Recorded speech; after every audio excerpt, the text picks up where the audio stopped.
We honored Dr. Bob Dodge with this Awakening Peace Award for his ongoing commitment to peace and the prohibition and end of financing nuclear weapons.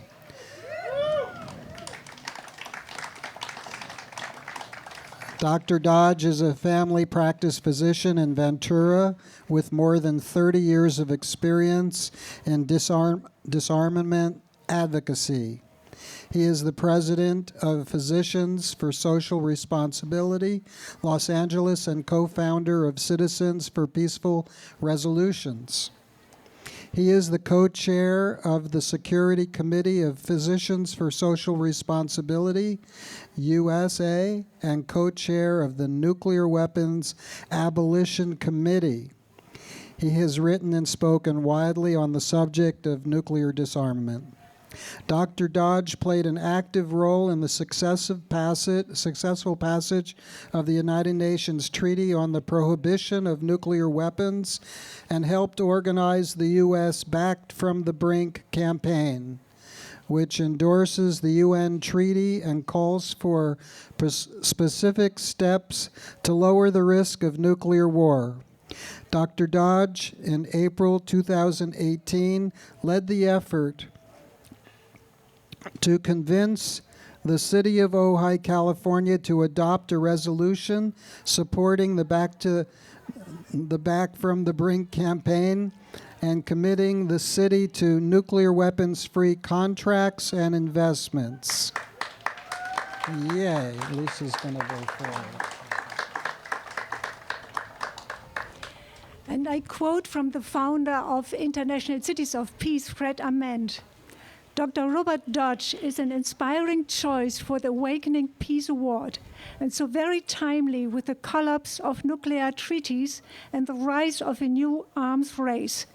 Each and every year, military expenditures are 1.6 trillion, and the global arms trade reaches $100 billion.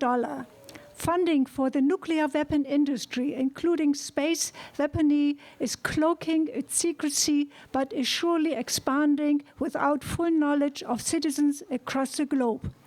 Dr. Dodge is a profound peacemaker who links a compassionate understanding of how dangerous the existential threat of nuclear arms is to all livings on Earth with a practical approach of revealing to humanity the extent of the threat in dollars and cents. It is with a great honor to present this award to Dr. Bob Dodge. It's a two-part award. All right. There's that.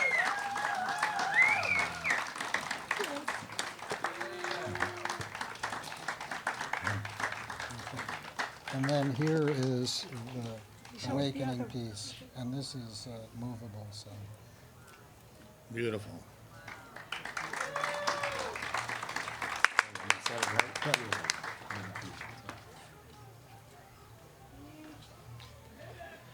You're in luck. I do have a speech. So I want to thank Brian, Lisa, Ray, and the Ojai International City of Peace team. This is really an honor. I also want to thank Kate. I think she may have left with Extinction Rebellion, because this talk today and this whole day, the International Day of Peace, is about hope. So, and hope was certainly instilled upon us with Kate's message. The theme this International Day is Climate Action for Peace.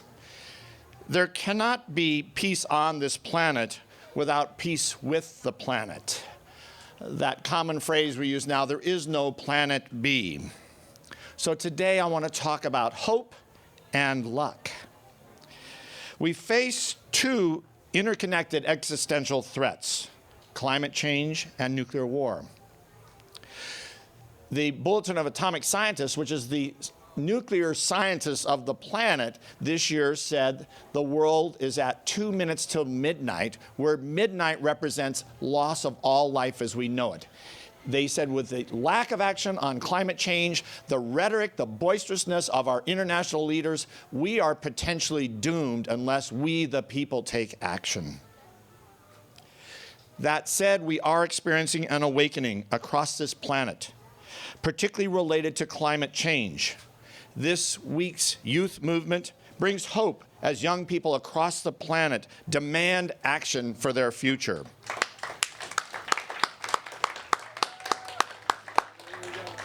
The risk of nuclear war is no less daunting and is often referred to as climate change on steroids.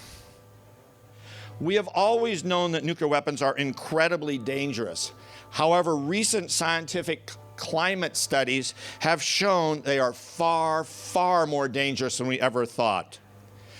There is a 2013 nuclear famine report that our physician movement put out. It identified if a nuclear conflict between India and Pakistan, which today as we sit here is the most dangerous spot on this planet, as Kashmir has been shut down by the Indian government.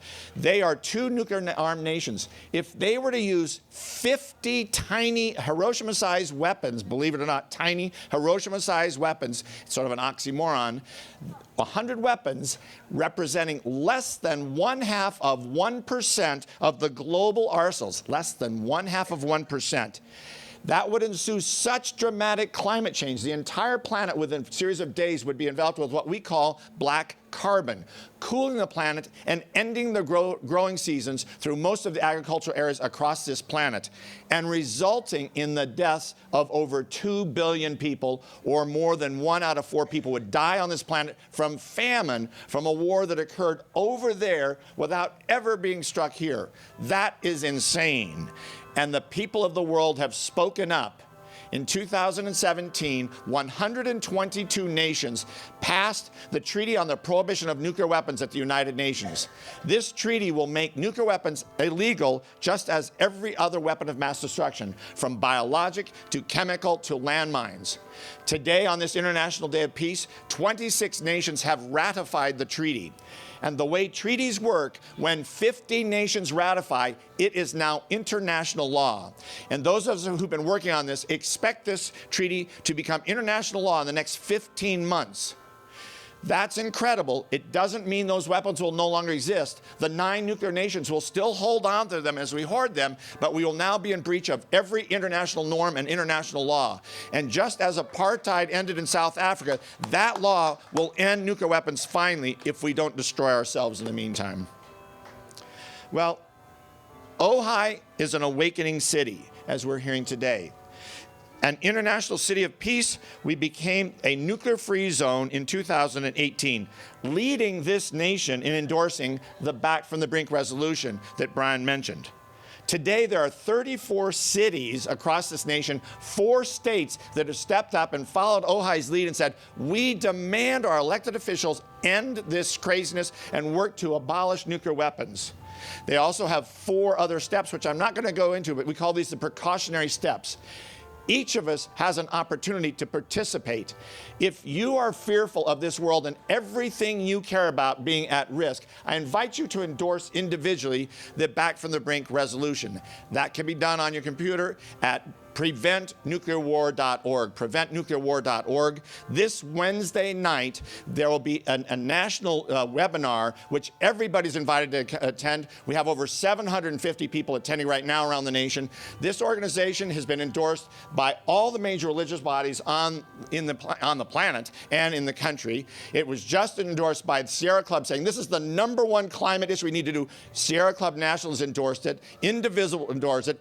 The Federation of Atomic Scientists, the Federation of American Scientists, over 350 NGOs in the country and on the planet have endorsed. It is huge, and each of you is invited to participate.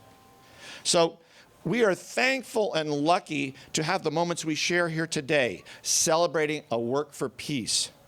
Yet, luck should not be a necessity for our security and survival.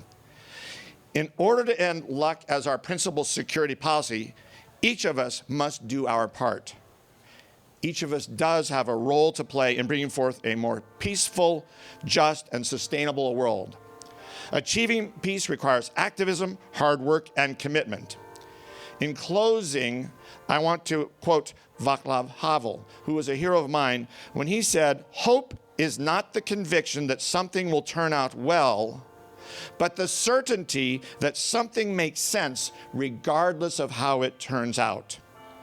I hope each of you will ask yourself, what is your role, and make a commitment today to do your part. Thank you so much.